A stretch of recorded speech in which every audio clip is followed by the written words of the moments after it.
strengthen your odds of winning in multiple offer situations.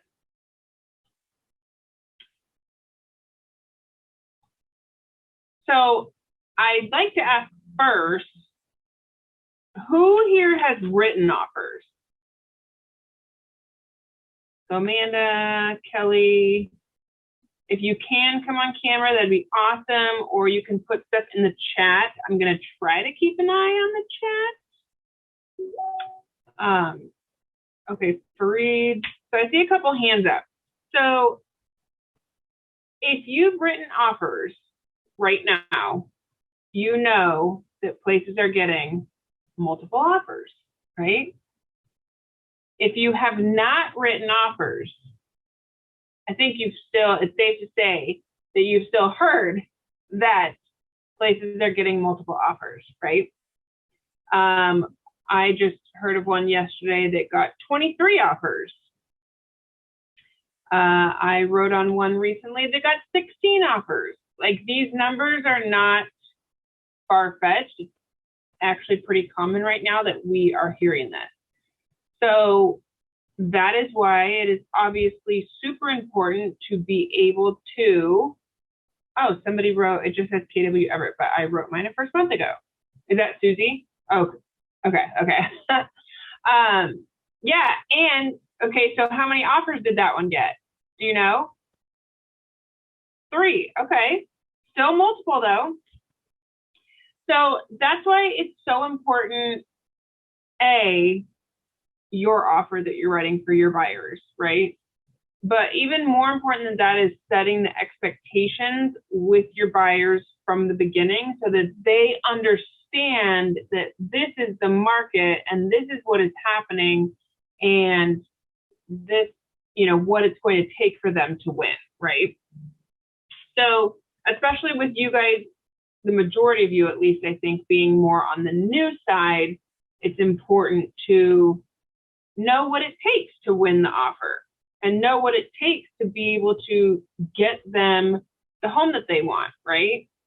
And you want you to look like you know what you're doing as well. So we're going to talk about setting the expectations with buyers, with your buyers, you setting the expectations, because oftentimes it's negotiating with your clients that is going to be what's more prevalent than actually the negotiations with the other side. And I'm probably going to focus more on buyers because you guys are probably working more with buyers as new agents. But it is also really good to think about things from the perspective of the seller too, obviously, right? So kind of when we're talking about things, think about it from both of those sides. And feel free to write in the chat, like I mentioned, throughout this. I'm going to probably be sharing a lot of information. So if you have questions, throw them in the chat. We may cover it, but we can also kind of talk about things throughout. So if you want to stop me because you didn't understand something or you want to go back, that's totally fine too. So we're going to go over setting the expectations with your buyers. We're going to go over structuring the offer a little bit, and then also negotiating with the other side, the do's and the don'ts of doing that. So general rules, most offers will need all of these elements combined to win. It is not just one of them. It's the whole package. So Via actually said this before. It's the whole meal. It's not a la carte. I'm pretty sure she made that up when she was saying it, but it makes perfect sense. And in this company, if you've been to one class, you know that we like to talk about food. So it's perfect. So definitely know that it is not just one of these things. You need all of these elements. And it is important to know all of them and practice all of them, Robin, are you watching the waiting room? Because I keep seeing people pop up, FYI. Okay, so be careful with your language. So for example, market value versus list price. So we all know what list price is, right? List price is what the house is listed for. That's what it says on the MLS. That's the list price. So what does market value. I want to hear you guys too, because I don't want to just hear my voice the whole time. That's not fun. So you guys chime in too. Who can, give an idea, or what do you think market value is versus what the list price is on the MLS? Why she had like Nightmare Before Christmas and Hocus Pocus. Isn't market value what the house is most likely to go for in the given market, so to speak? Yeah, I mean, yeah, basically in layman's terms, it is. It's what a seller is willing to sell it for, and the buyer is willing to buy it for. So that's not necessarily list price. I mean, I just heard about a house that sold for $300,000 over list, which is, it's insane, but that's what's happening right now, so that's not what it was listed for, right? But it's what the seller was obviously willing, if they're taking $300,000 over their list price, but that's what the buyer was willing to pay for it, so it's not always the same thing. So just be careful when you're speaking to your clients and know the verbiage that you're using and what it means, right? Also, have a copy of your pre-approval letter. Now, I want to focus on this slide actually for a little bit of time because this is so important. Does anybody know why this is important? Have you guys been showing houses and not seen a pre-approval, or know that they are not pre-approved yet?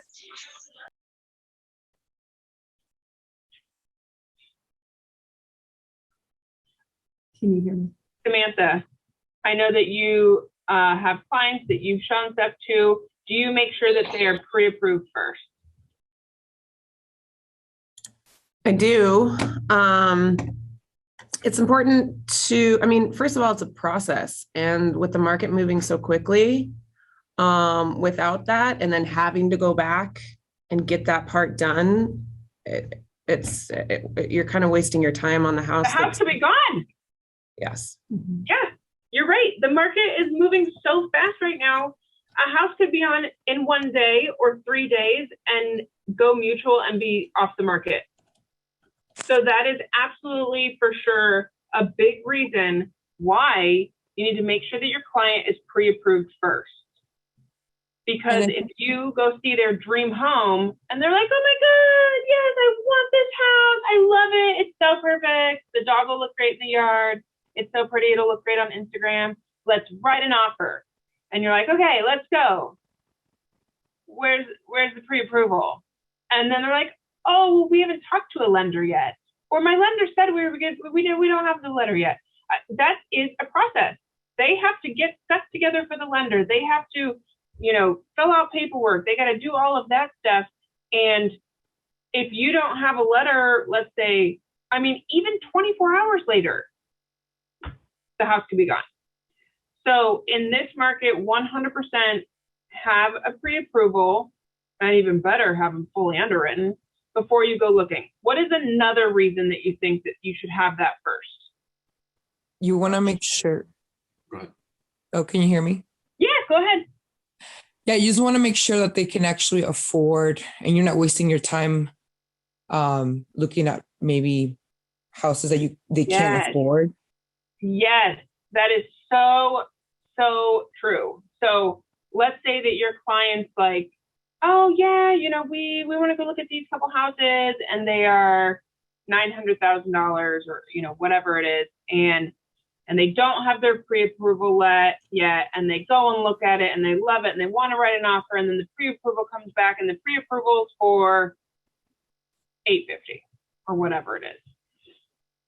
You can't rent on it, right? So you need to know, and it's nothing against them. Maybe they literally thought that that's what they were going to get approved for, but you need to know that the homes that you are looking at are within their budget. And then also in this market, if they're approved for $900,000, you may not necessarily be going to look at $900,000 homes also, which is a whole nother factor, right? So you need to know what they are pre-approved for, and you need to have that done ahead of time and see the letter. Also, just on the topic of lenders and pre-approval letters, or maybe there's actually a slide for this. Let's see. No, there's not. Okay, so we're going to talk about it on this slide. So when you're working with your clients and you're talking to them about their pre-approval, for me, I want to make sure that I know and trust this lender. So I personally want to make sure that they're working with my preferred lender and not just like some loan place on the corner that they walked into that nobody's heard of. You know, unless it's somebody that they know and they've worked with before, they know let's say they've bought a home before or they have some investment properties, so they know that this person will close on their loan and do what they say. That's fine. Otherwise, I want it to be my preferred lender because I want to know that we are going to close. I don't want any surprises later that I, this person that I don't know and my client doesn't know and there's no communication or something happens or, you know what I mean? You just need to be able to control every part of it that you can to make sure that A, you're going to close, and B, when you're writing an offer that you have that trust and faith that you're working with a lender that it's going to follow through, right? So that's super important to me. And that's definitely a conversation that you have with your clients in the beginning also. If they have not been pre-approved yet, well, here's my preferred lender and here's a couple if you want to talk to multiple, BKCO mortgage is a great one. And then if you have a couple others that you have worked with in the past, if you don't, ask around your office and see who they're using or talk to, BKCO mortgage and form a relationship so that you can utilize that and give that to your client. I give the same 2 lenders to my clients all the time. I have a relationship with them. I know that they'll close. I know that they will talk also to the listing agent. If I submit an offer, I'll say, hey, here's a pre-approval letter. And also my lender, Mr. Joe at blah, blah, blah, is happy to speak with you today to let you know how secure their financing is, right? So I can't express to you enough how important that relationship is also in helping you have a secure offer. Any questions on that part? Oh, let's see. Susie wrote, what'd you say? My buyer was all cash, but I still needed to prove to the seller funds were in place or we may have lost the deal. Absolutely, yeah. Yeah. And so you got the deal. Is that a yes? I think she's looking at somebody else. We're going to go with yes. Felice, where do we find the contact info for BKCO mortgage? Great question. Robin is going to put it in the chat. Thanks, Robin. You're the best. Okay, so moving on. One of the things also I'll say, just what we're talking about the numbers and lending and all that, just one of the notes I've heard Via say before is that in your negotiating with, the listing agent, it's always the first person that throws out the number that, like, you don't want to be the first person to throw out the number. That's with any negotiating, right? Okay, so moving on from the relationship lender, one of us has to have that. So the next one is, and I am going to give some script, so be sure to take notes. So in setting the expectations with your buyers ahead of time, because this market is crazy. We all know that. We've heard it, right? I mean, we all talk about it all the time. It's in all of our meetings. You know, whether you're on a team, you're hearing the information from your rainmaker or your coach or your designated broker or your team leader, anybody, right? We are all hearing about this market right now. And mind you, all those people can also help teach you and coach you through this process, especially if it's your first buyer or first second buyer, whatever, learning this stuff. Oh, Robin put in, video on BKCO Mortgage Advantage Plus program. Awesome. Okay, thanks, Robin. So setting the expectation. I am going to use Amanda because you're the first person I looked at and I like your jacket. So I'm going to role play with you. Is that okay? Did I just catch you off guard? I'm sorry. A little bit. It's okay. I'm ready. It's mostly because I just don't want to hear myself and I want to hear somebody else's voice for a minute. Okay, so Amanda, we're going to pretend that you're my buyer. Okay. So in a perfect world and a perfect market right now, I know that you really want a Craftsman that is like 3,000 square feet in Snohomish with 4 bedrooms on an acre for $700,000. I know that would be like great, right? Yeah, wow. That's what you told me the other day that you really wanted. Now, there's 3 types of buyers, I find. We're going to call them A, B, and C buyers, like it shows on the slide right here. So an A buyer, you know, or let's go C. A C doesn't really need to buy, okay? A B wants to buy, but you don't want to overpay. They do need a house right now, but they want it in their budget. And then an A buyer is somebody that wants to buy, needs to buy, and they're going to waive everything. They're going to release earnest money. They're going to do whatever it takes. So A, whatever it takes, give me the house, I'll pay anything. B, I do really want a house and need a house right now, but I don't really want to overpay. Or C, I don't really need to, I'm just kind of looking, whatever. What would you classify yourself as right now, A, B, or C? Well, I feel like I'd probably be a B right now. I mean, we really want the house, but I don't know. We just don't want to get caught up in all those bidding wars and overpay. You know what? That is the majority. That's what most people say. Okay. Thank you, Amanda. Okay. So most people do say that they're a B buyer. They want and need a house right now, but they don't want to overpay. They don't want to waive everything, right? They don't want to give up their firstborn and pay $1 million over list. That makes perfect sense.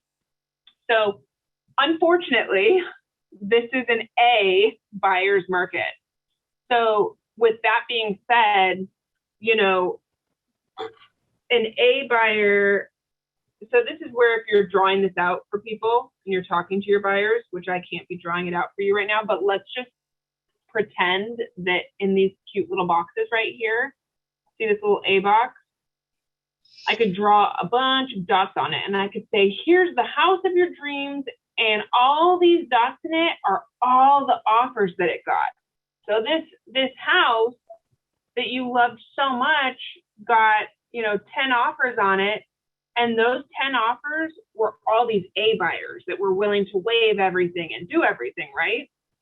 So being a B buyer in this A market where you're not really ready to waive everything or do all that stuff is not going to get you the house really, right? So having the conversation with your buyers, it's really about setting this expectation. That is the most important thing. And it sounds logical, but the biggest, negotiating and conversations and maybe even pushback and arguments that you're going to have is between you and your buyers. It's not even between you and the listing agent. It's getting your buyers on board with knowing and understanding this. And I think it's still worth it to move forward at this point with them, because a lot of times what it takes is writing that first offer and not getting it, right?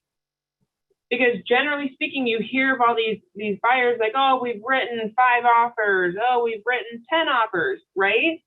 And so sometimes it takes that first initial, we're going to write an offer for this $800,000 house for $800,000.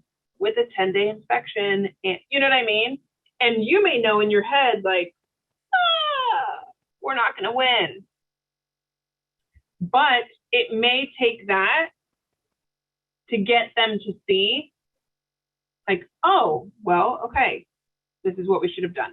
So, or even taking, because then that happening may shift them, and usually does shift them, you know, having that happen once, 2 times, 3 times. You don't really want to do it more than that, but having that happen will shift them from a B buyer to an A buyer.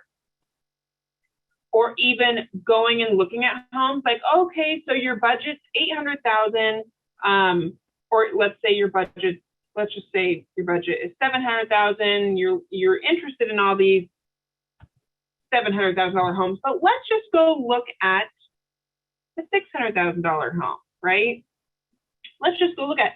So you go and show them, and they see, oh, I do really like this. I do really want this home. Okay, I would be more willing to do X, Y, Z. So it's having the conversations, it's showing them homes, and it's even writing the offer or two that they don't get. And then the important part about that, the writing the offer and not getting it, is the reconvening afterwards. So you tell them, look, we're going to submit this offer. If we don't get it, I want to meet up afterwards, 15 minutes, phone, Zoom, in person, whatever, and let's talk about it, okay? We want to regroup. You want to make sure that you are the one that is leading them. They're not the ones that are leading you to write 10 offers and not getting any of them, and just continuously like, oh, let's write another offer on this one. Let's write another offer on this one. You want to be the one that's in charge and leading them and giving them the information and deciding what's next, right? So regrouping after you don't get an offer is so important, and letting them know prior that that's what's going to happen. Okay, Amanda, after we submit this offer, if we don't get it, we're going to regroup, and we're going to talk about why we didn't get it. Okay, so we're going to talk about the offer that won on this home that we submitted that you just loved so much. They won it because they went 50,000 higher than you. They waived inspection. They, whatever. So do you know, how does that make you feel? Well, you know, previously you told me that I was a B buyer in an A market, and, you know, we saw this house that we just loved, but, you know, it sucks, like, putting our hat in the ring and we're just not competitive. So I don't know, Well, maybe. Do you think that, like, looking at it now and seeing what the winning offer, like what it took for them to win, do you wish that you had maybe gone up 50,000 or waived inspection instead? Well, you know, we haven't really talked about it, but we've been looking on things like Redfin and Zillow, and, you know, maybe we're willing to go a little bit further out, you know, for that same house. You know, maybe it's a little cheaper, a little bit further away. Would that be something that we could do? Yeah, so I'm glad you said that, because that's the next slide. But so yes, but in talking about just this part for the expectations, you know, this is where having these conversations and regrouping after they don't get it, that is where that will come up also, and where you really get them to go from that B buyer to an A buyer, what they're more willing to do. So in setting those expectations also, you talk about this. You have location, style, and price, or like the 3 main, you know, categories when people are looking for a home. So you said that you really liked Snohomish. Your budget was 700,000, I think is what I said. I can't remember, but let's just say it was. And the style was Craftsman. Okay. So maybe in Michigan, where you moved from, you could get all 3 of these things. You could get that perfect Craftsman in that budget and exactly where you wanted it in that price range. But unfortunately, here in this market, you get maybe 1, maybe 2 of those items. So in knowing that, which one of these is most important to you and which would you be willing to kind of put on the back burner? So you just mentioned, you'd be willing to go a little bit further out, which is the most common answer, because if somebody has 3 kids, they're not going to change from a single family craftsman to a condo to be able to stay in the price range, right? So moving further out is generally, what most people are going to say. So in moving further out, you get to keep more of the price range and you get more of what you're looking for. So that is definitely something that you want to talk about with them. And this is part of that expectation up front. Amanda, were you going to say something? No, just kind of, I wasn't sure if we were in role play mode, so I was going to be like, yeah, let's do that. You can totally respond like that, so do that. But yeah, so these are definitely things to talk about. And sometimes, like I said, this doesn't change until they try to get that house that they want at list price without, really doing anything else, and see that they're not going to get it. And then after it, it's so important to talk about what the winning offer put in that did get it, why that offer. And that's why it's also important to have that, the communication with the listing agent. Obviously that you may not know everything that it took, but you can get an idea, and having that open dialogue with the listing agent also, you kind of get an idea, which brings me kind of to my next point, which let me just see if there's a slide. Okay. Yeah, we can use this slide. So really, in setting those expectations and in getting them from, moving them from a B buyer to an A buyer, also comes with it the education, right? You need to educate your buyers. Now, we talked about it a little bit. You're going to educate them on the current market. It's so important, right? You don't want to be the bad guy that's saying, oh my gosh, Amanda is telling me that I have to put this offer $50,000 over list. She just wants me to waste my money. Like, you don't want to be the bad guy, right? You want to be the one that you are showing them data. So does anybody know what sale price versus list price, what that is?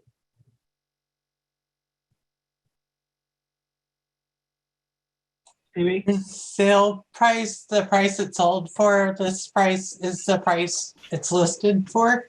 Yep, just like it sounds, okay? So if you go on the MLS, which I'll just show you a thing.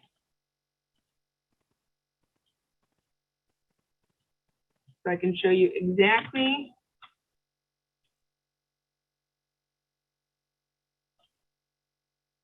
Okay, share my screen. Okay, so can you see my MLS right here? Guys, thumbs up. Okay, so here's my MLS. So if you're looking, so I just did a search of sold in the last 30 days, Snohomish.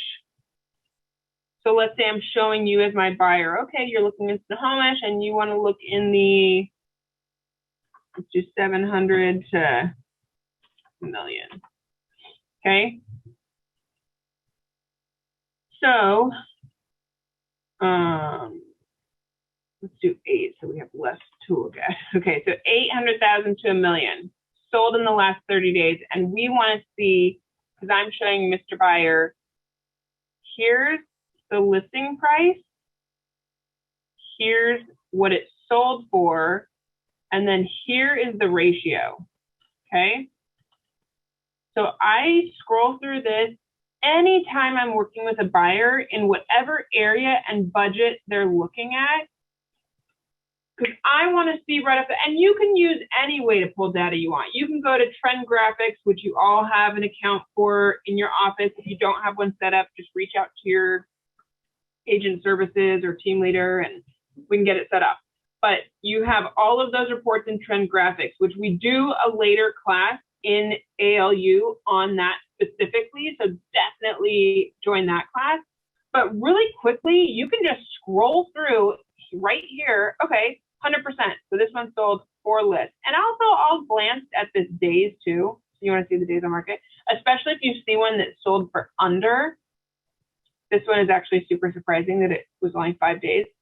But so I always just glance through, okay, 100%, 100%, 100%. This blows my mind right now because this same search 6 months ago, these were like 20% over. So this is what you can glance at where you are showing. Now let's say that Mr. Buyer's looking at 1 million, okay? So in this price range, look at that, 107, 102, 110, 105, 96, 17 days on market, 100, 113, and did you see that 100 was 50 days on market? Are you guys following me? Are you getting what I'm looking at? Okay. 113. So I know that if I have a buyer in this area, and of course you can dial it down and be more specific too. I just did a generalized one. But if you're looking in Snohomish, or between $1 million, 1.2 million, these homes are going for 110, 113%, 116%. So if your buyer wants to submit an offer at 100% and wants to submit at list, I would show them this. So it's not me saying, well, you know what? It's listed at 1.1, but I think you should come in $100,000 over list and submit at 1.2. It's not me just saying that and them going, you want me to submit $100,000 over list? It's the data. And you showing them this not only takes that off of you so that it's not you just telling them to throw money at it, but it is showing that you are pulling data, you're an expert, and you know what you're talking about, right? Do you guys have questions on this part right now? I do. Oh yeah, go. Real quick. So should we show this before we start showing them properties or before they're going to do, before we even get started? Yeah, why not? If you've done a buyer consult with them and you know the area that they're looking and you've set up a search and you know what, that they're looking in Snohomish at 3-bedroom, whatever in their price range, I would say absolutely. If it's over Zoom or in person, share your screen with them and show them like, okay, let's see what we're looking at. Okay, cool. And I also show them active so you can get an idea of like, well, here, this is what's active right now. And in the last 30 days, so recently, in the last month, this is what sold at these prices in the budget that you, Mr. Buyer, are looking at. In the area that you, Mr. Buyer, are looking, this is what you're up against. So that they are prepared. Because let's say that their max budget is, they're thinking like, oh, I'm looking between, up to 1.2, and all of the 1.2s are going for 1.4. 1.2 is really not in their budget. Okay. Does that make sense? Totally, yeah. I just wasn't sure the timing of when to show them. So pretty much right at the very beginning. Yeah, and you know what? Especially I find that if I have somebody in there, they say that their max budget is 800 and they're sending me lists of homes for $800,000 or sending me ones even for $850, I'm not kidding. Well, maybe we can get it for less. No. No. You don't want to waste your time. Same thing with, like we were talking about, getting the pre-approval first. You don't want to waste your time or their time. So yeah, I would absolutely show them and pull up the list, enter in the search and the criteria of what they're looking at. Say, okay, look, let's look. This is what's active where you're looking. This is what's sold. And this is what it sold for. because each price range is different. Did you see the one I pulled before this, the 700 to 800? Actually, a lot of them were at list. But as soon as we bumped up to this million mark, the majority of these are 109%. That one's 98, shocking. 105, 100, 98, you know what I mean? So you're looking at, and these ones that were a little bit below, look at that, 1.8. So you know that when you hit that 1.7, 1.8 in this neighborhood, see, 1.7, these were both 98%. So it's looking at it and just understanding what you're looking at, and you're becoming the expert. I mean, already right now, don't you feel a little bit smarter about the Snohomish area and these price ranges for the last 30 days? You know, I do, because I hadn't looked at this one in a month. And literally, I'm telling you, a couple months ago, these were all 20% over. So it's just being aware of what's going on, where they are looking. And if you don't have buyers, you should be doing this anyway so that you're educated on it. So if you pick up a buyer tomorrow at an open house in Snohomish, you're like, hey, oh my gosh, I just saw the house that sold down the street. It sold for 10% over list. And they're going, oh my gosh, Felice really knows what she's talking about. Right? Lena? Yes. And it might not even be getting a client, but even just the traffic that you are encountering at an open house or anywhere, to be able to spew out that information. You are the expert, and you do 100%. Yeah. Yep. And that goes back to the open house class we did, where we talked about hosting an open house and knowing the data there surrounding that home, knowing what's sold, knowing what's active. But the common theme in both of the classes is knowing the data so that you are the expert. It's the same thing with this, you know. So let me go back to my slide.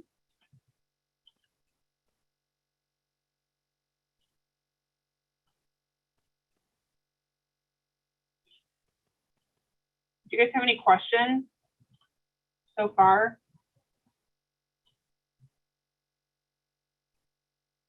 Okay. So, like this one said, can you see this now again? Okay. So, learning how to pull those sold price versus list price. And like I said, it can be on Trend Graphics, which shows a much better, you know, that shows an actual graph. And you can pull by zip code, you can pull by city, you can pull with all sorts of different information. But if I'm doing just a quick, like I just did right now, that's super easy and fast just to look, and you can show them that. I like the MLS for showing the client because they can see the picture of the house too. So they can kind of get an idea, you know, like, oh, well, that one maybe sold for list or a little under. It didn't look as nice as those other ones. You know what I mean? It's visual too.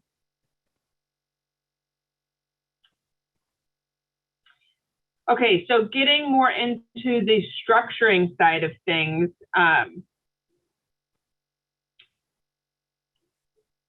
In how to structure it so that you have a strong offer, because that's the name of this class, right? Strengthening your offer so that if you get into, or when you get into multiple offer situations, that your offer is the winning one. So we covered having a pre-approval, right? Having a pre-approval in your possession. So, I mean, really before even showing them properties, but definitely before you write an offer. Oh my gosh, please. Okay. Being in contact with the listing agent, that's so huge too. We didn't really dive into that a lot, but being in contact with them from the beginning. So I personally, if I am going to show a home, I reach out to the listing agent. Even if I'm showing 10 homes, I am going to reach out to the listing agent because I want to just start the dialogue. And in this market right now, maybe they just accepted an offer and it's just not changed on the MLS and I'm going to show it. You know what I mean? So there's other reasons. It's not just to say like, hi, my name's Lena. You know, it's you want to find out any other information too. Hey, I just wanted to let you know I'm going to show your home right now. Do you guys have an offer in hand yet? Or is there any other information you can share with me? They could say, oh yeah, we just got 3. We're actually reviewing tonight at 5. I've had that happen so much recently because they just decided to take the offer early. They could have a review date for Monday and decide they're going to take it on Saturday because they got 3 offers in, right? So then you can tell your client, oh, hey, they got 3 in, they're reviewing in 2 hours. Do you still want to go look at it? And they're like, I wasn't really interested in that one anyway. So it knocks it off your list. Or, yeah, we're going to look at that one first now because we're super interested and maybe we'll write an offer. So just starting that dialogue in the beginning helps for multiple reasons. But also I want them to know who I am, because if I do go write an offer, like I want to have that open dialogue, that communication, and, you know, try to be friends with them. You also want to ask them if any pre-inspections have been conducted. Or maybe I'll ask you guys, what do you think what are some other things you could talk to them about or ask?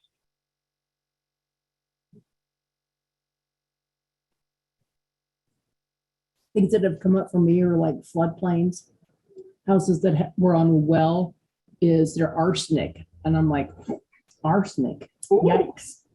You know, just things that I never would have imagined.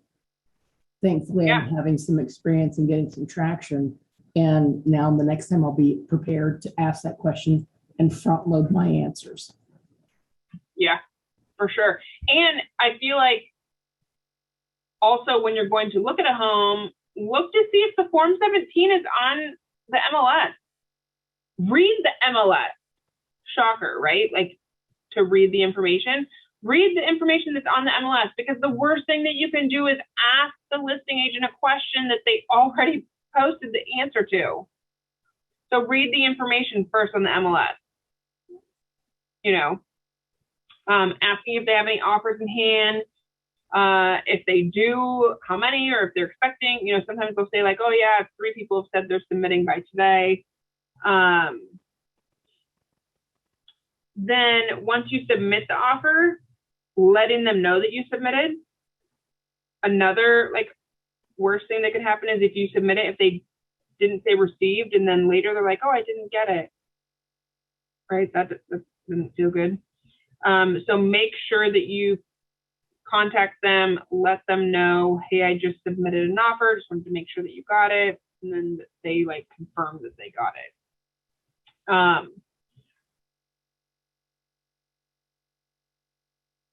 Oh, okay, so that's something else. I'm looking at other notes, sorry. Okay, so for this one, for structuring an escalation clause. So do you guys know what an escalation clause is?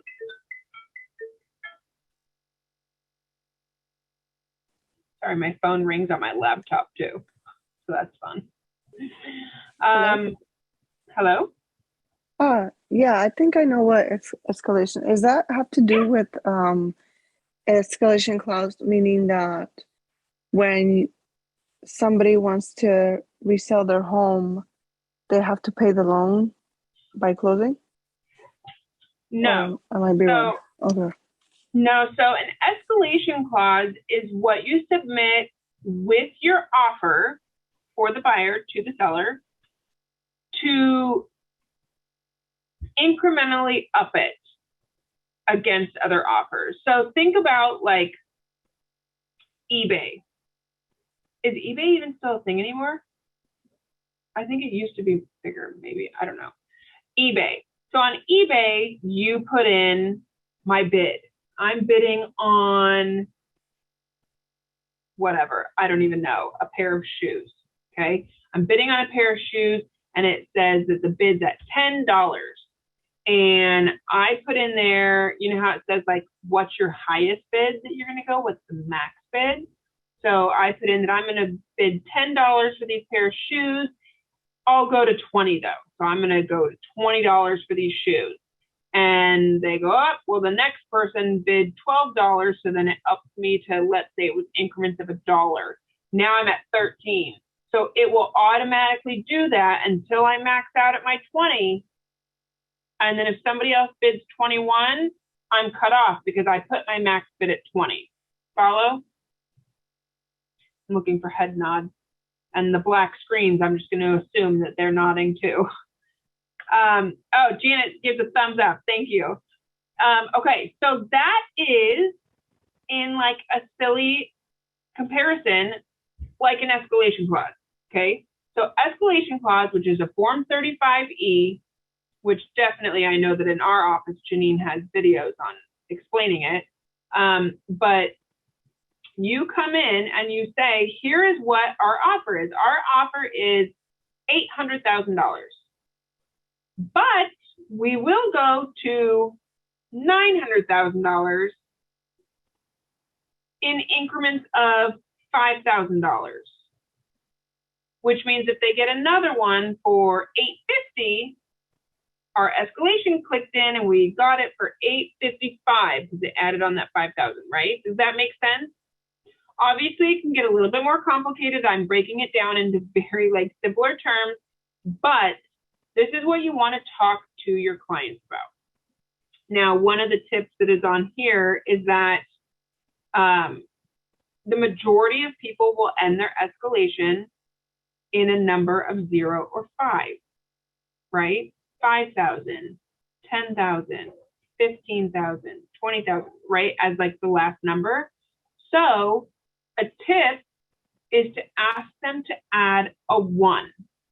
So if their max is 750, ask them to put the max at 751. Because if somebody else puts 750, they're now winning with that one extra $1,000, right? Also, another thing is, and it's different obviously for price points. So if you're working in an area where, you know, or it's a condo, let's say that's $300,000 or $200,000, those increments could obviously be smaller. But if you're working, you know, with single family homes around here that are $800,000, you don't want to do an escalation that has prices that are climbing by $1,000. That, I mean, try to do it a little bit higher, right? Like 5, 10. So does everybody follow that? Okay. I have a question. Yeah. Is there a minimum for escalation clause increments? Like if a client were to ask, what's the minimum?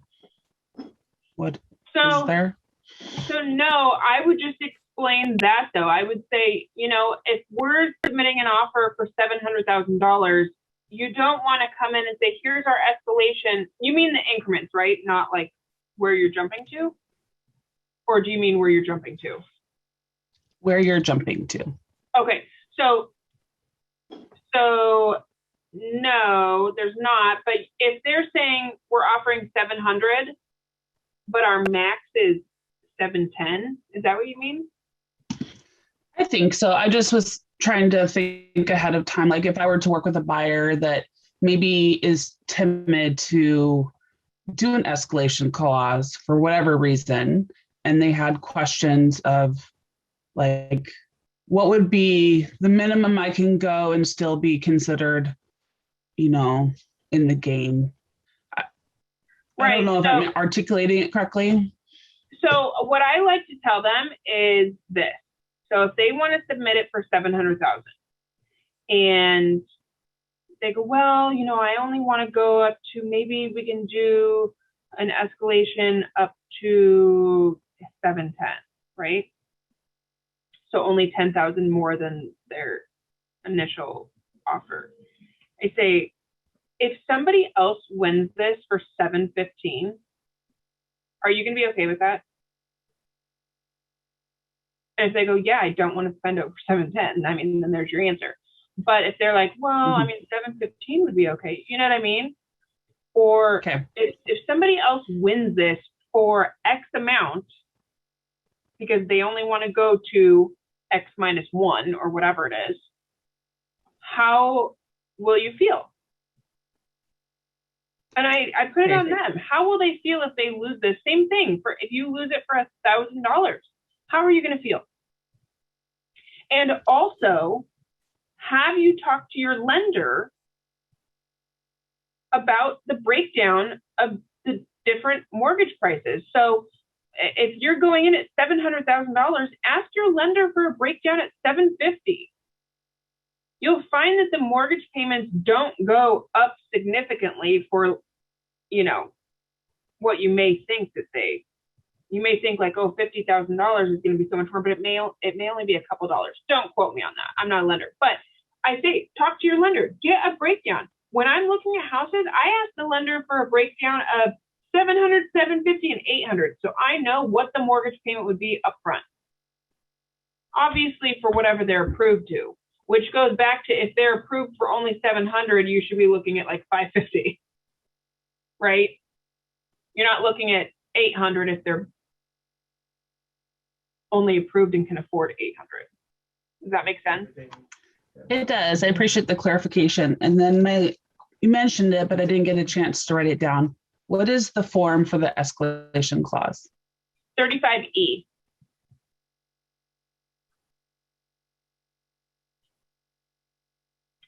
Okay, so increasing purchase price significantly. So we kind of already covered this. What is market value, right? Market value is going to be what the buyer's willing to pay for it and what the seller is willing to let go of it. So it's not necessarily list price. It's what they're going to pay. This can be a touchy conversation, prepping them so that they are not searching for what they can afford, if that makes sense, at the list price. So like we just said, if they are approved and their max budget is $800,000, we are not wasting time looking at $800,000 homes that are going to sell for $950,000, right? But it's not me just saying that to them. It is showing them. So, and if you don't know, like, well, maybe they will find one for $800,000, just look on the MLS. Look for what sold, where they are looking, because yes, maybe somewhere they will find what they're looking for in their budget, right? But if you're looking in Kirkland for $1 million home, you better be looking at a $500,000. No, I'm just kidding. You better be looking at a, $800,000 home, let's say. But you want to look on the MLS where they are looking for what sold in the last 30 days to find out how much stuff is going for over list. It is so important, and it is so important to show them that. So it is not you just telling them, nope, we're not going to look at that home. I don't want you to get it, right? Because that's how they'll view you. You just have to give them the data and show them so that they see it and they know what to expect. It's all about the expectations, right?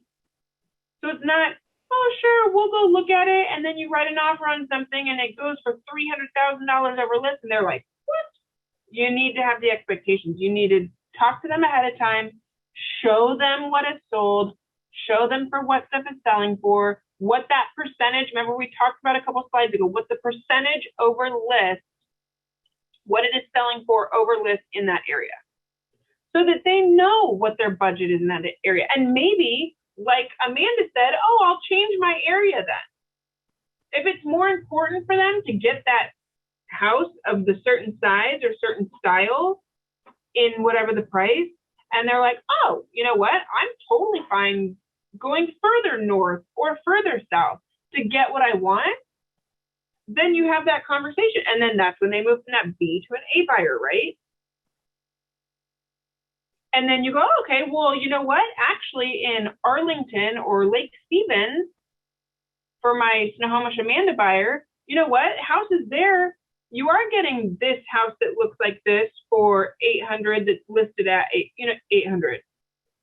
So it's just talking to them about it, pulling up the data, and then moving them from that B buyer to the A buyer and knowing that they know what houses they're looking for what prices to fit their budget.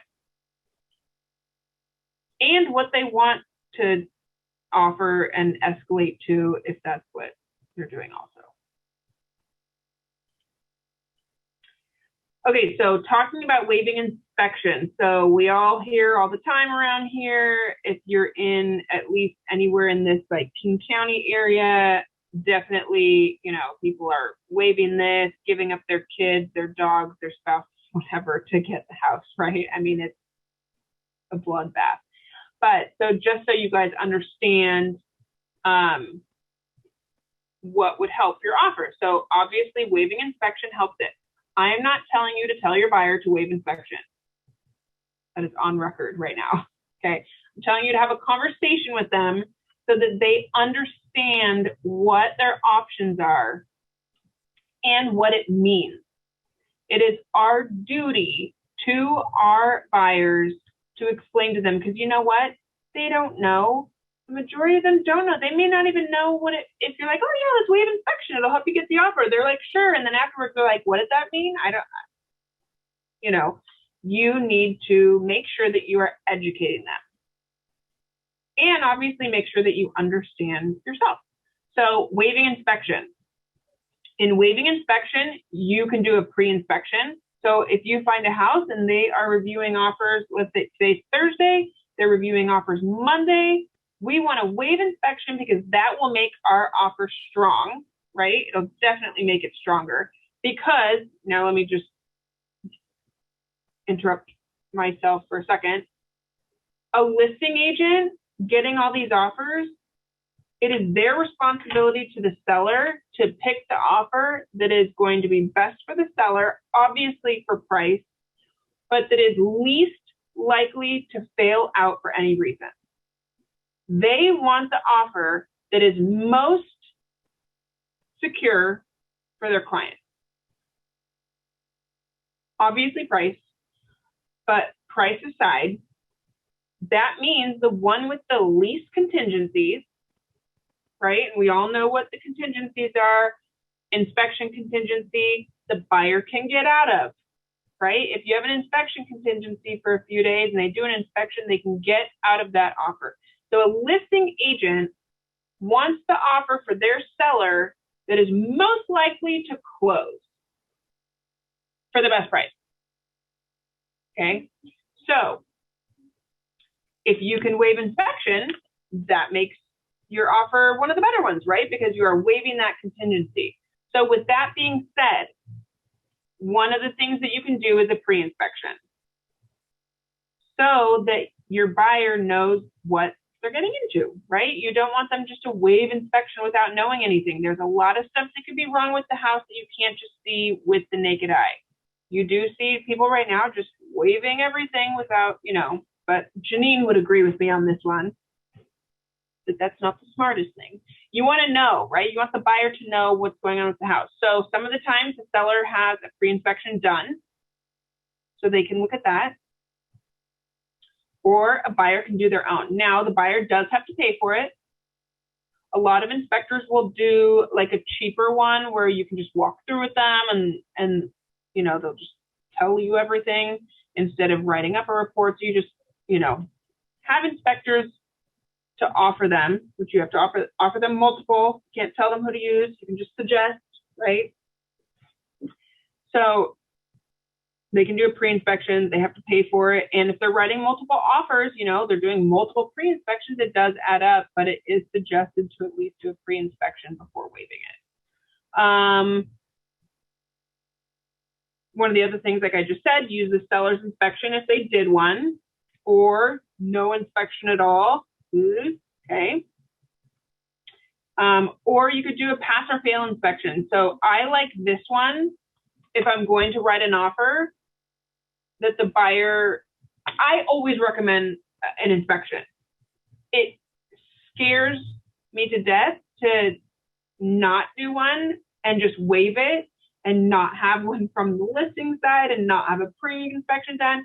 So a pass or fail is a really great option, especially if the buyer is insisting on doing one, that you can say to the listing agent, like, hey, we're going to do an inspection, but it's literally going to be pass or fail. We're not going to ask for anything. We're not going to say to fix the light switches or you know, whatever. It's going to be like, we're checking for major things, electrical, foundation, you know,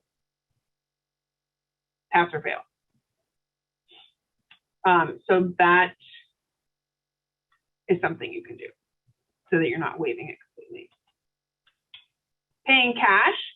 This is obviously a really strong way to submit if it's possible for your client. Cash eliminates pretty much all the fallouts possible, you know, at least regarding a loan. So cash usually wins, even if it's, cash can win even against a lower like loan amount, let's say, just because it's safer. So if they can, go cash. Increasing your down payment. So this makes the buyers look stronger.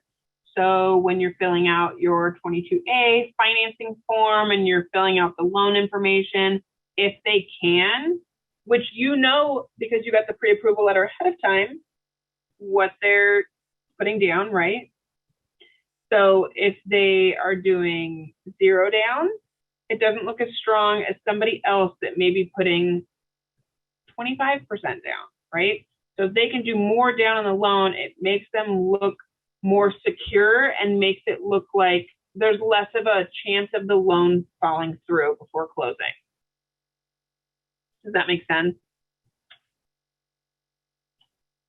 Which there are other ways. So, you know, there are, right, VA, you can still make it look stronger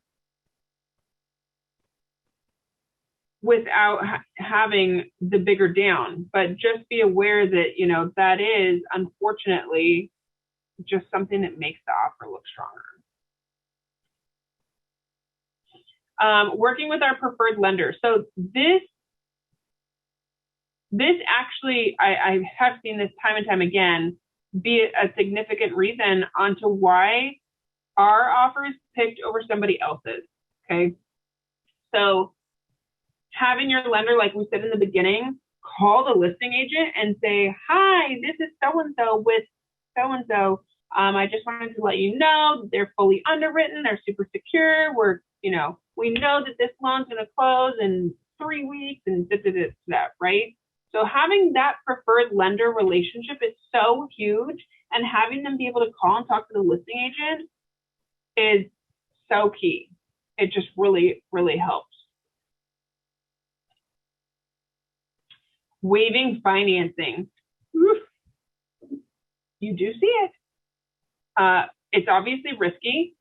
It's risky because they could lose their earnest money, especially if they're putting a lot of earnest money down too.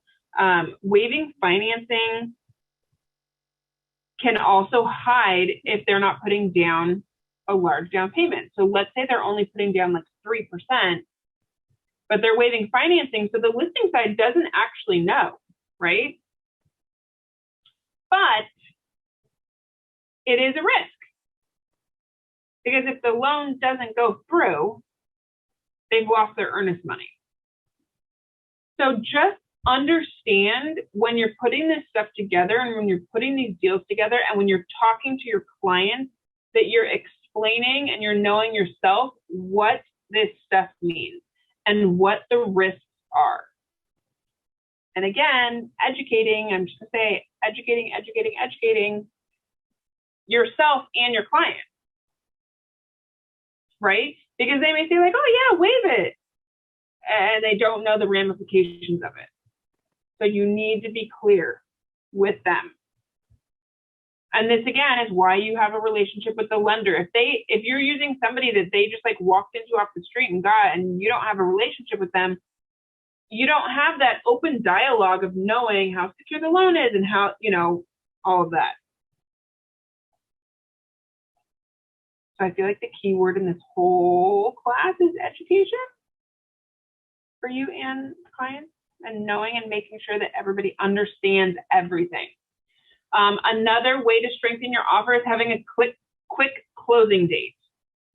So if you can get your lender, again, the relationship comes in here, to close in 3 weeks for you, amazing. If you have cash and you can close in 2 weeks, yes. If you have a lender that's out of like another state and they're like, oh, 45 days, ugh, that's not going to look as good as the other offers that may come in. So pay attention to the closing date. And sometimes right now, appraisals are kind of holding things up. So somebody that may usually be able to close in 3 weeks, it may take longer because of the appraisal right now. And that's happening across the board. But just being aware of what your closing date is with the lender, what they can do, anything you can do to speed it up, having them fully underwritten, ordering the appraisal like the day you go mutual, you know what I mean? And stuff like that. Rent back. This is huge right now. Okay, so Form 65, which don't submit until closing, don't put it in with your offer.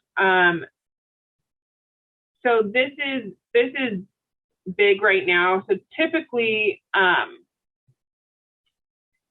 sellers are selling and they need a rent back to stay in the place because they are moving or buying a new place, or, well, obviously they're moving. I meant like moving out of state, or they don't have a place yet, you know, and they want a rent back to be able to stay in their house. So if a buyer is saying that they can stay there for free for 30 days, 60 days, that looks a lot better than a buyer that's coming in and saying, no, we need it on closing. Like the seller may not have an option. They may, like, they literally pack up and go to a hotel, you know? So that can make your offer look a lot better. Yeah, my buyer says that you can stay there for 60 days, rent free. Pick me, okay?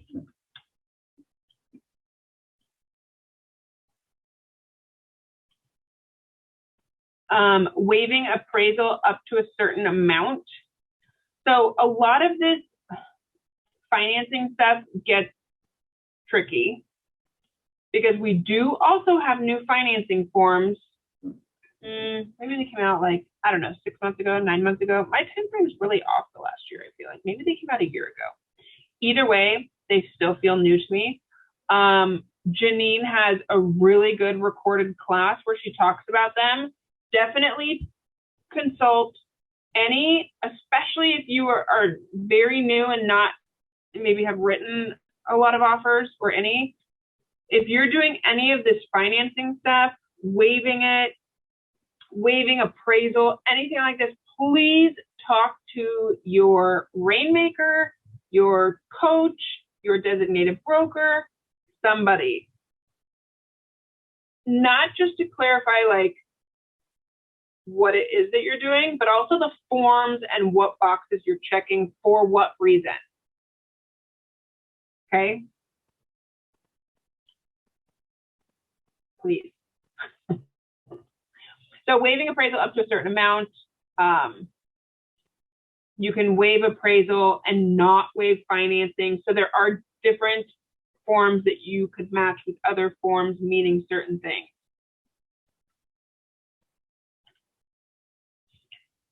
You can increase your earnest money. So the standard, it says here 1 to 5. I mean, standard, I feel like standard 1 to 3. You are seeing it a lot higher right now, especially in the higher price properties. Just remember that, so it does go to their closing, right? They will get it back if the deal falls through at no fault of their own, right? If they do non-refundable, they don't get it back.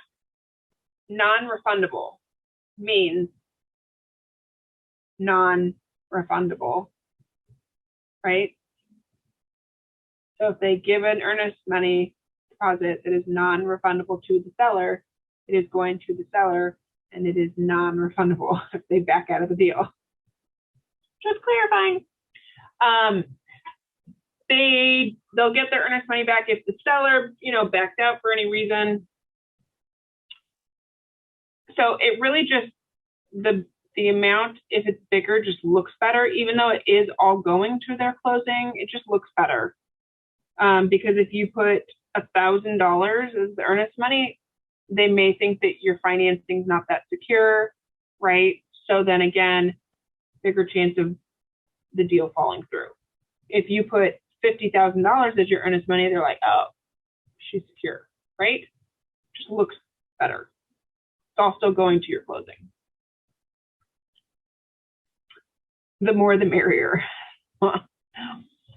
Okay. So earnest money or a portion of it released to seller upon mutual acceptance, non-refundable. This is what we were just talking about. I think it's KW form 14 or 16. This is highly risky. Be sure your clients fully understand that they can lose their earnest money. So again, educating them.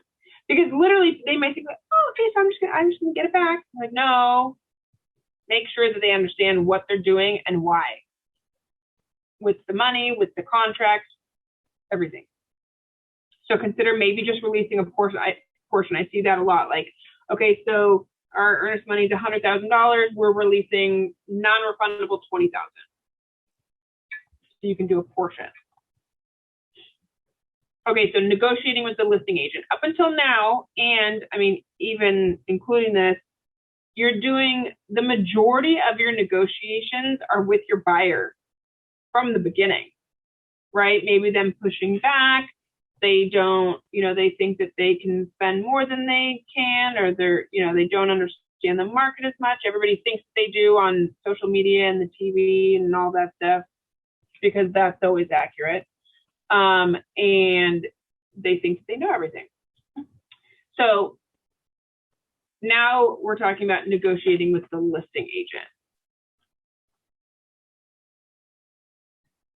And you've been talking to them the whole time, right? So you guys are already like BFF, and they know who you are, and they're excited to work with you.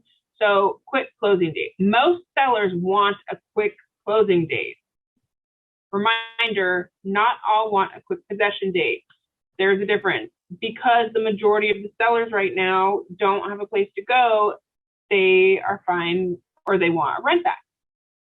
So there's two places on your purchase and sale agreement.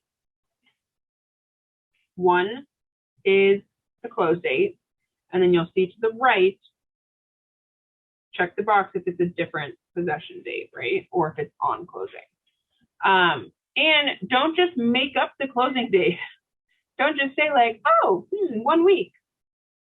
You need to talk to the lender and see when they can close, because they're the ones who are going to decide when the loan can close, right? Otherwise, we'd all want to close next week. Oh, that's the end of the, I think, is it the last slide? Okay, well, we can open it up to questions now. Oh, well, one last thing I do want to add is a cover letter. So we talked about the purchase price, paying cash, down payment, preferred lender, quick close, rent back. Okay, so I just want to add about a cover letter and then a bully offer. So I want to talk about those two things really quick, and then we can do questions. I told you guys it was a lot of information. Okay, so a cover letter. Generally, I just do my email, right, with the offer, the pre-approval letter, and the Form 17. And I do my summary and nice little paragraph. Sometimes buyers want to submit their own plea, oh my God, I loved your house. I could see myself growing old there. I love the swing in the backyard. I can picture my dog running, whatever. That's fine. You totally can submit it as the buyer's agent, right? With your offer. I mean, I always submit it, always. As the listing side of things, legally, they have to give it to the client. They have to give everything to them, right, that you submit. But sometimes they don't. But you can submit it. So they can write it. They can attach a photo if they want to. They can, generally have it written in advance. And it should be specific to the house that you're writing on, not just like a generic one. You want them to feel like they wrote it specifically to them about that house specifically. A bully offer, does anybody know what a bully offer is? No. Okay. So a bully offer is submitting an offer before the review date. So let's say that today's Thursday, it went live today. We went and looked at it. Oh my God, this house is amazing. We love it so much. Oh my gosh, but they're reviewing offers on Tuesday, but we don't want to wait till Tuesday. We want to try to get it early. So we're going to submit a bully offer because again, the listing agent has to give it to their client, right? So even if you call them, hi, listing agent, are you guys reviewing offers early? No, we are sticking to the review date of Tuesday. Well, if you submit an offer, they do have to give it. They still may be sticking to Tuesday, but you can still try to submit it early. So bully offer means you're not submitting it at list. And you are explaining this to your clients ahead of time. You're not submitting it at list and thinking that you're going to get it ahead of time, right? Why would they do that? A bully offer is submitting it ahead of time and submitting it so that it's good enough that it appeals to them to take your offer early ahead of everybody else and not wait to try to get other deals, okay? So it needs to be before. Generally speaking, also, you'd want to do it before open houses.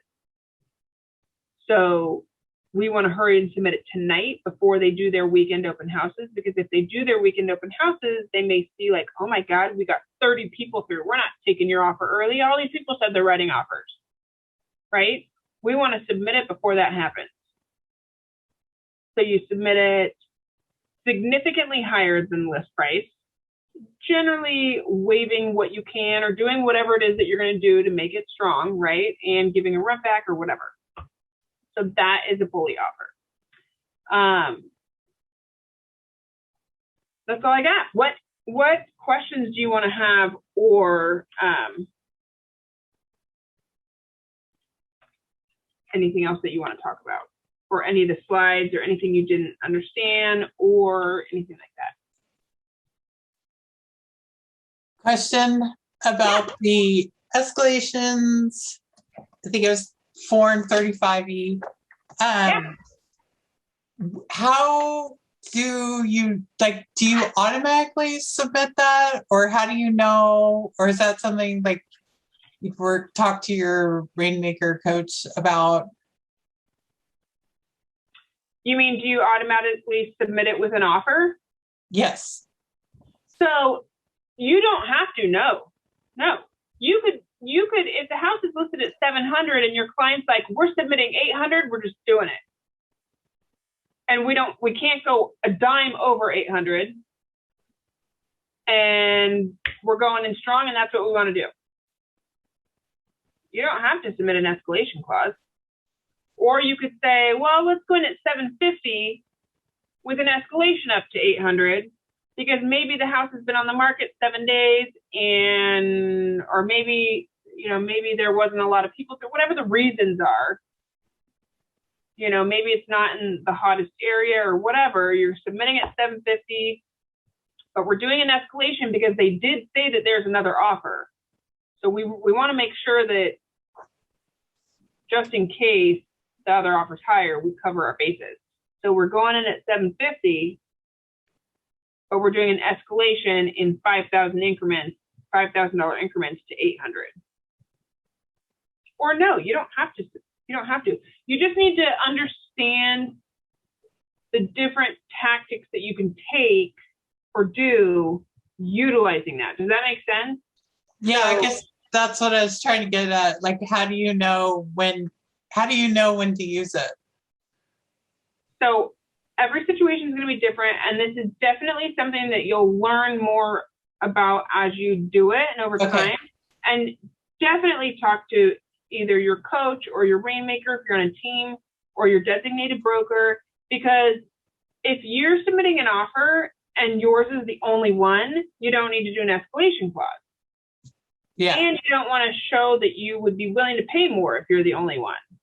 Okay. But if you know, if there's a review date and you know that there's going to be multiple offers, then you want to do one. So this would be the part where being besties with the listing agent is valuable. Oh yeah. I mean, it's always going to be valuable to be besties with the listing agent, because you want to be able to get as much information as you can. And you're talking to them, you know? Yeah. Oh, hey, Felice, I'm just checking in to see, like, have you got any offers yet? How are we looking? Oh, yep, I've got 5 in. Or, no, I don't have, because they have to tell you, like, if you say, do you have any in hand? I say, do you have any in hand? Not have you, you know, do you have any, like, open-ended? I say, do you have any offers in hand? Well, no, but I have 8 people that said that they're going to submit. Okay, like, we're doing an escalation clause then, right? Okay. That's helpful. But if the house is listed at 800 and your clients can go up to $1 million because you were super smart knowing that their max was $1 million, so you looked in the 800 range like you were supposed to, you know that their max is $1 million, you're not going to go in at $1 million if it's an $800,000 house. But you can go in at, because you've pulled all the market data, you know that they all kind of go in like, you know, maybe 5% over or whatever. Maybe they want to come in at 850, and at 850, and then the escalation clause to $1 million at $10,000 increments. So that maybe the other next highest person with their own escalation or no escalation, maybe their max was 900. Now you're going to get it for 910 if your escalation was $10,000, because it's $10,000 over the next highest one. So they got it for 910 instead of $1 million, had you gone in at $1 million, right? But also remember, now this is like a whole nother piece of it, is the appraisal part. You can't just come in and say $1 million, because you got to focus on the appraisal, and a listing agent that knows what they're doing is going to, you know, pay attention to all this. But if your clients have a loan, if it's not all cash, they have a loan, the house is going to need an appraisal, right? The lender requires it. So if the appraisal comes back for this home that was listed at 800 and sold for 910, but the appraisal came back, it only appraised at 850. Now you have a gap, right? So you have a gap of $60,000. So who's paying for that? So you either need to make sure that your client has the cash to cover it, which the form is a 22AD. So you see a lot of those right now, which is an additional down. So they're saying in the event of a low appraisal, we are willing to cover $25,000 of it. Now they may not have to use it. Maybe the appraiser is just gonna say like, nope, it's appraising because everything's going crazy. So the numbers it matches, you know, the comps. But in the event that the appraisal comes in lower, you either need to have that form saying that you guys are going to, you know, pay some of the difference, or the seller and the buyer have to come to an agreement and either lower the price, you know, you get into that. But so just be aware when you're submitting these offers for all of this money over, that your clients are aware of, oh, well, the loan is like, our loan covers that, right? But if it's not appraised at that, can you guys pay the difference or what's going to happen? So again, it's knowing the process and knowing that, because logically you'd think, well, if they have a loan, they can totally go up to $1 million. That's fine. And maybe they can afford the monthly on $1 million. That's not the issue. The issue is if the appraisal comes in lower. Right? So a smart listing agent, if they get an offer and they're like 1.5 million on the $800,000 house, they're like, well, that's great, but if there's no additional down addendum, like an $800,000 listed house is not going to appraise at 1.5. So they would want to be smart and know that, like, okay, well, who's paying the difference when an appraisal is lower? You know, so it's knowing that and having that conversation with your buyers and being aware and educating yourself and them. That was a very long answer to your question, which I think like went like this. So I'm sorry. Yeah, you like over answered, but that's okay. Sorry. I go off on tangents. Thank you. Anything else? I have a question. Yeah. Going back to the preferred lender, I missed, is it the seller's preferred lender, your preferred lender? No, so if you're working with buyers, you really want them to work with your preferred lender. You want to have a relationship with a lender that you're working with that you refer to your client. If they have somebody that they've already been pre-approved with when you meet them,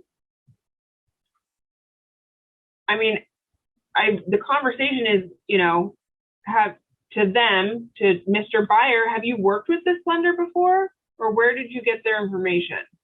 You know, you just, and you say like, I just want to make sure that we don't have anything that would prevent us from closing. And I know that my preferred lender closes every single time he says he's going to. And I have a relationship with him and he can close earlier than most. And he answers my phone calls and text messages at midnight. Do you have that relationship with your lender, Mr. Buyer? Because if you don't know your lender and you haven't worked with them before, I really suggest that maybe you just give mine a call just to chat with them. Okay, I get it. Thank you. You know, the relationship side of things is so important in all avenues of this, you guys.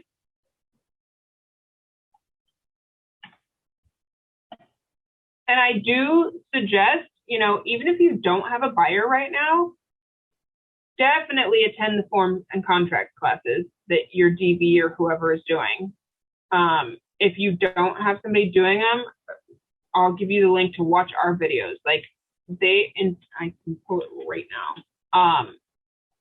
Our DB is so amazing, and she does contract classes and goes over forms and whatnot.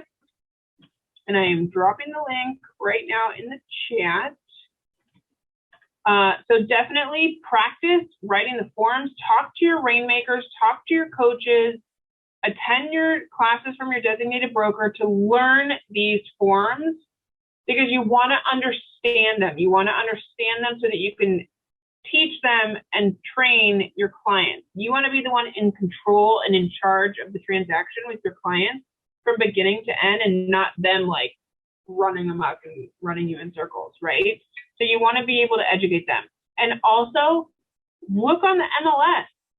Look at that simple number of that sold price to list price ratio, so that you can become familiar with, no, you know, I know for a fact that Snohomish right now in the $800,000 price range is not really going that much over list, because I looked at the MLS and I saw it with my own eyes.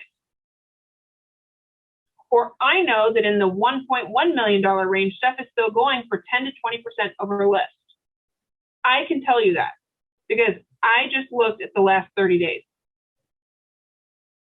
And show that to the clients. And if you don't have clients, just continuously look at it and study it, because it'll make you feel so much more confident in knowing what you're doing. And you don't want your client to know that it's your first deal or that you're new. You know what I mean? You want them to be like, oh, Felice knows what she's talking about. Because she's confident, she has the data, she is like, she's in charge. So I will do what she says. Right? All right, well, it is 1:30. So message me if you guys have any questions, if you need anything. And the next one, I actually don't know what the next topic is. Let's see.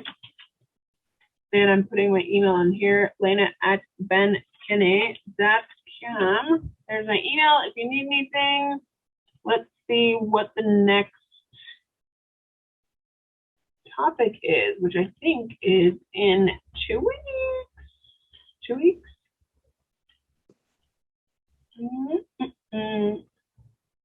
Registration. So registration, just a reminder, Agent Launch University. And here it is. So the next one, today is 10/14. The next one is 10/28. Fundamentals and outline of a buyer consult. Really good stuff. So buyer consult and how to close with the buyer agency. So tune in to that one on 10/28 for that.